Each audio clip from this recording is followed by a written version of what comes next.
Hay mucho revuelo en Europa porque suspendieron el uso de la vacuna. La Organización Mundial de la Salud dice que es segura. Igual, viste que la Organización Mundial de la Salud hay que ver qué onda, porque durante toda la pandemia hubo mucha ida y vuelta de la Se Organización puede Mundial. cambiar de parecer en cualquier momento, claro. Que no utilicen barbijo, que utilicen barbijo y como eso, bueno, varias cosas más, ¿no? Exactamente, pero el problema es que varios médicos fallecieron después de aplicarse la vacuna. Entonces, la Agencia Europea de los Medicamentos, ¿qué hizo? Directamente convencida, dijo que había que sacar la vacuna de circulación y no ponerla, aunque de todas maneras dice que son mucho mayores los riesgos, de hecho, que uno puede tener si no está vacunado.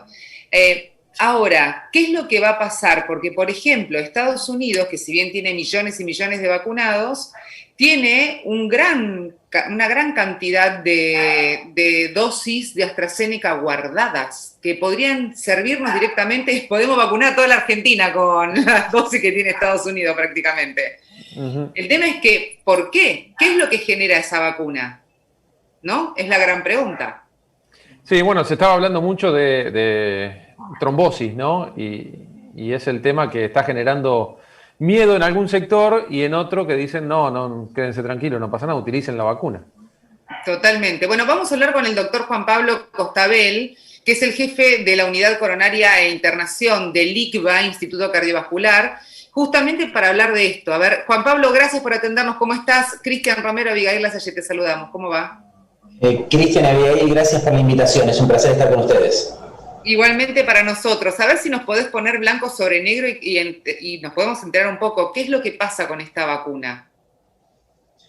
Bueno, hay una parte que tiene que ver con la información concreta y otra parte que tiene que ver con lo que podemos especular o con lo que se especula en el medio, ¿no? Si vamos a la información concreta en relación a la vacuna, lo que se han reportado son una serie de casos en donde los pacientes sufrieron trombosis a nivel venoso. O sea, las trombosis son esos eventos en donde se produce un coágulo adentro de una parte del sistema circulatorio, en este caso en las venas de las piernas, y en algunos de los casos las venas de las piernas, el trombo se desprendió de la vena y por la circulación llegó hasta nivel pulmonar. Eso se llama tromboembolismo pulmonar.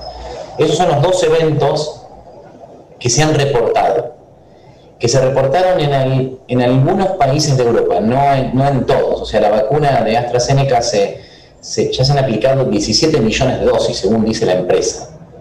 Eso es lo que dice que se aplicaron. Hay que ver cuántas se dieron, cuántas se vendieron y cuántas están realmente aplicadas. Pero hay 17 millones de dosis que Europa ya ha aplicado de la vacuna. Y los reportes ocurrieron en Austria, Dinamarca y Noruega, y no se han hasta el momento generado de reportes en el resto de los países de la Unión Europea que han aplicado tantas vacunas como esos. Entonces eso permite, digamos, como decir, bueno, esperemos a ver qué es esto realmente. Entonces, ¿cuántos eventos se reportaron? Bueno, en total hasta el día de ayer había reportado 39 eventos que ocurrieron con la vacuna. 39 eventos.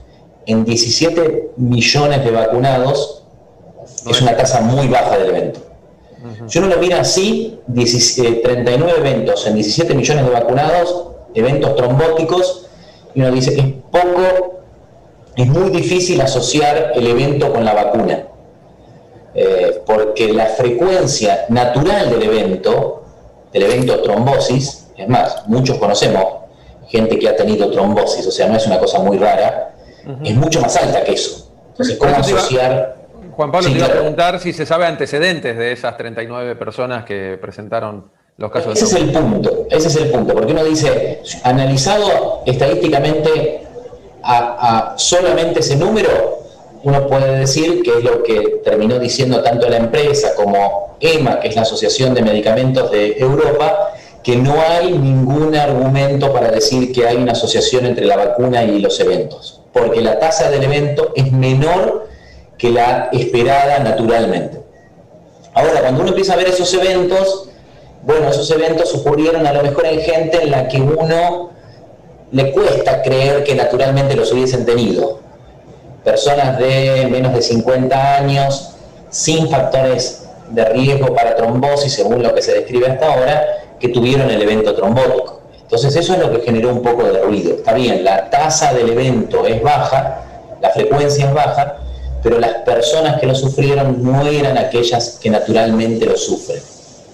Entonces ahí es donde necesita una investigación individual del caso, para ver si esa persona que uno dice, no, yo no hubiese esperado que lo tenga, realmente no tiene otra condición que a lo mejor coincidió con haberse dado la vacuna y no fue la vacuna.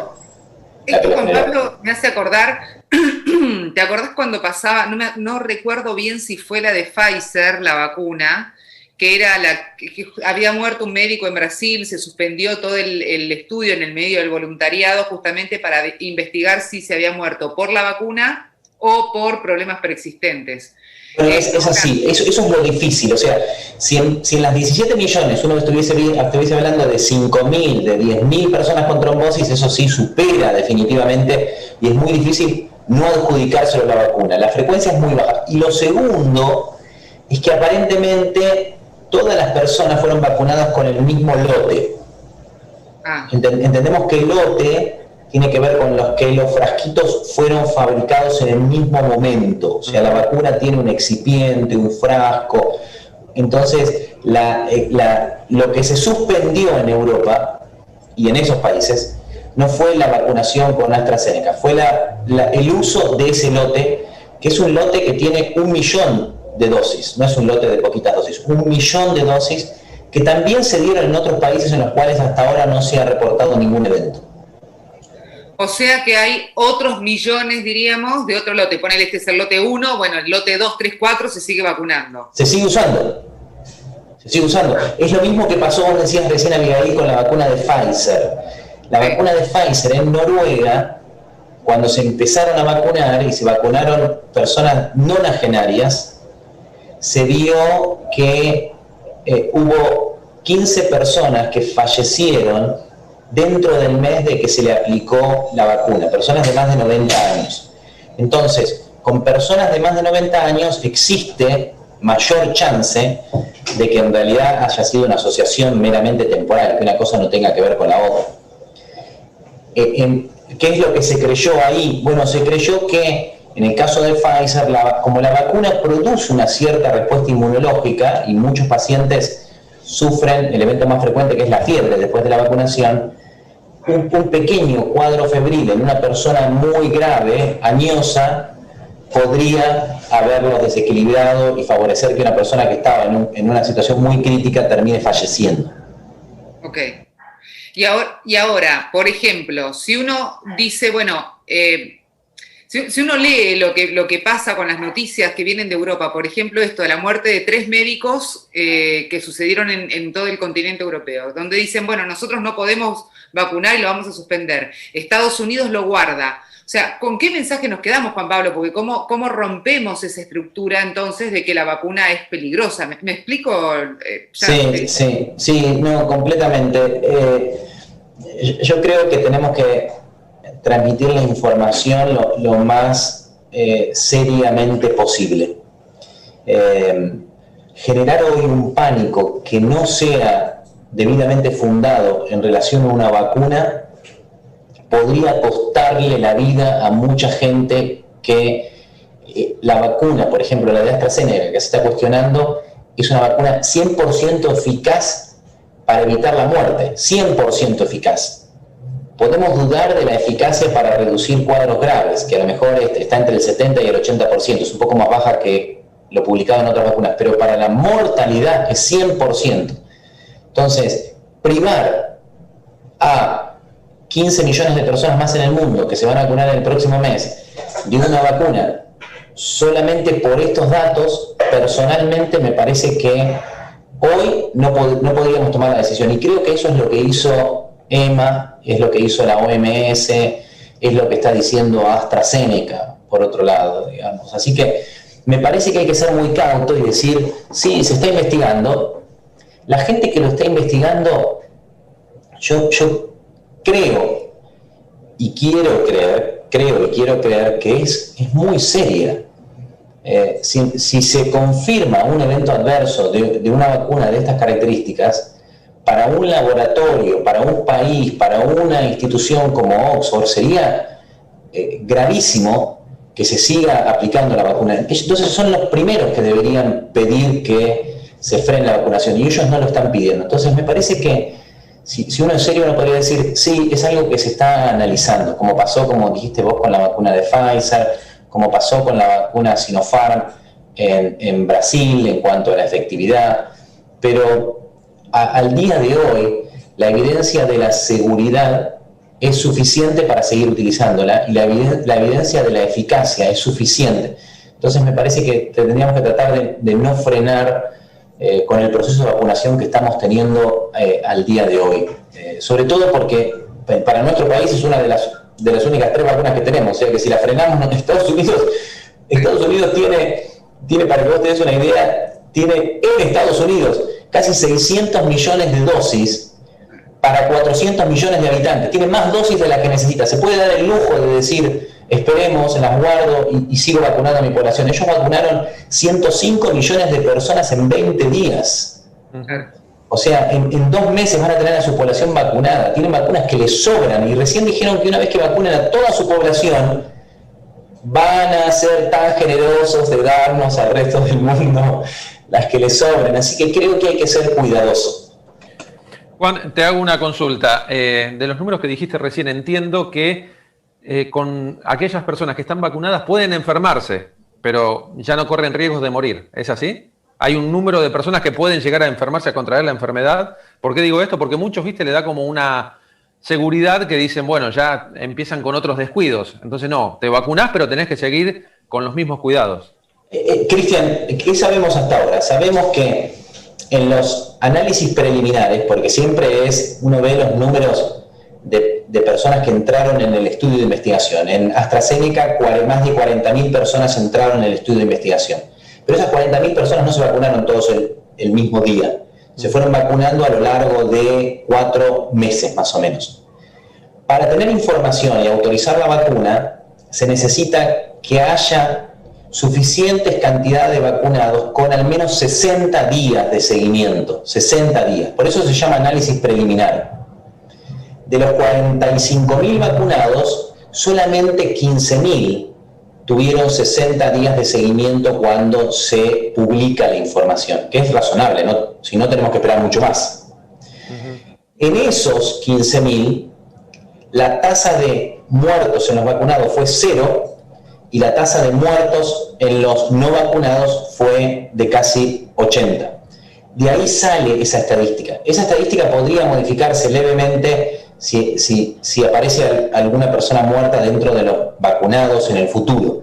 Sin embargo, no sé si la tasa va a terminar siendo 100% de eficaz. Hoy tenemos ese número, pero es muy altamente eficaz para reducir la mortalidad y altamente eficaz para evitar casos graves. Hay análisis que se están haciendo por el tema de si un paciente vacunado puede infectarse en forma leve y ser un transmisor del virus. Hasta ahora lo que se sabe, por lo menos los análisis que muestra Pfizer y los análisis que muestra AstraZeneca, es que la vacuna reduce significativamente la tasa de contagio. Pero no sabemos si es 100% segura para eso. Por eso la recomendación sigue siendo que las personas vacunadas, como pueden ser elementos transmisores, sigan utilizando los equipos de protección, el barbijo, y mantengan el distanciamiento. Sin embargo, hay cierta información que dice que, y por ejemplo Estados Unidos ya lo ha permitido en su población, que las personas vacunadas, entre vacunados, la tasa de contagio es tan pero tan baja que podrían no respetar las medidas de distanciamiento y uso de tapaboca entre personas vacunadas. Perfecto. ¿Pudiste ver el video que se hizo viral de Ivana Nadal, donde sugiere no utilizar, por ejemplo, el tapaboca porque dice que respirás el monóxido de carbono, que te intoxicás más que si te llegas a contagiar? No lo vi, pero lo voy a ver ahora cuando termine la nota. Pero sí te puedo decir, Cristian, que no hay dudas de que el tapaboca, y eso estamos hablando científicamente, es un elemento que reduce la posibilidad de esparcir pequeñas partículas y de esa manera esparcir el virus. Una de las medidas que ha permitido que la pandemia se frene es el tapaboca. La otra medida es el distanciamiento. La tercera va a ser la vacunación. O sea que tenemos que seguir utilizando esas tres porque son las únicas que tenemos. La probabilidad de intoxicarse con el dióxido de carbono que uno elimina no existe usando un tapabocas. Eso no existe. No quiero polemizar con lo que haya dicho, pero no existe. Y te lo pregunto a propósito porque como tiene muchos seguidores, por ahí hay alguien que la escucha y que dice, mirá, esto ahora el dióxido de carbono nos intoxica más que... Entonces está buenísimo que lo aclare. No, incluso es común, todos nos sentimos un poco más ahogados con el uso del tapabocas, es razonable, hay que hacer un cierto esfuerzo para que el aire entre y para que el aire salga, no es lo mismo, pero definitivamente tenemos que seguir pregonando su uso. El uso del tapaboca, el uso del distanciamiento y el uso de la ventilación de los ambientes cerrados, más la vacunación es lo único que nos va a permitir salir de esto, si no, no salimos más. Ahora también, Juan Pablo, hay que destacar que los mensajes son bastante complicados para la población, ¿viste? No sé, uno escucha el adulto mayor que dice, no, porque a mí me dijeron que la vacuna era mala, entonces yo no me voy a vacunar porque me voy a enfermar más. Todo eso se está hablando, o sea, nosotros también nos tenemos que hacer cargo de esa parte, como medios de comunicación, como comunicadores, nos tenemos que hacer cargo de que decimos una información completamente errónea y falsificada, ¿no? Es así, por eso a mí me parece que esta información circule, no está mal que circule. Me parece que desde los médicos, desde las sociedades médicas, desde el gobierno y desde los medios, deberíamos tratar de decir, esta información está circulando, pero por ahora no hay nada que tenga que hacerles temer en recibir la vacuna. O sea, si una persona hoy, con esta información que tenemos hasta hoy, puede ser que dentro de 15 días tengamos información distinta y tengamos que... ni siquiera sería desdecirnos, porque nadie puede afirmar más que la información. Hoy no tenemos ninguna información que nos haga frenar el proceso de vacunación, o sea, tenemos que estimularlo. Y una persona de más de 80 años, en donde si se contrae infección por coronavirus, tiene entre un 7 y un 10% de mortalidad, que hoy diga no me quiero vacunar por esta información, no es coherente. Entonces, me parece bien que la información esté, siempre esa información existió, no podemos negarla, analicémosla y digámosle a la población lo que verdaderamente existe. Puede ser que nos esté faltando fuerza desde, a lo mejor, los organismos centrales, desde el gobierno, para decir, miren, esto es seguro. Probablemente también tenga que ver con esto de que a lo mejor cuando se empezó a vacunar tampoco teníamos mucha información de la vacuna que teníamos, y eso los médicos también lo criticamos. O sea, hoy la vacuna Sputnik, con la información que tiene, es una vacuna que es pedida por todos quieren vacunarse con Sputnik, parece ahora, y antes decíamos que antes decíamos no, queremos ver la información antes de darla. Entonces, darle información confiable a la gente, eso es lo que necesitamos. Hoy no hay nada que diga no reciban la vacuna. Yo les diría a los que nos están escuchando, por favor, no pierdan la oportunidad de vacunarse con cualquiera de las 3 vacunas que hoy estamos dando en Argentina. No pierdan esa posibilidad. Me encantó. Juan Pablo, muchísimas gracias. Muy amable. No, gracias a ustedes, Cristian y Abigail, y bueno, nos volvemos a encontrar en otro momento. Dale, muchísimas gracias. Un placer. Hasta luego. Hasta luego.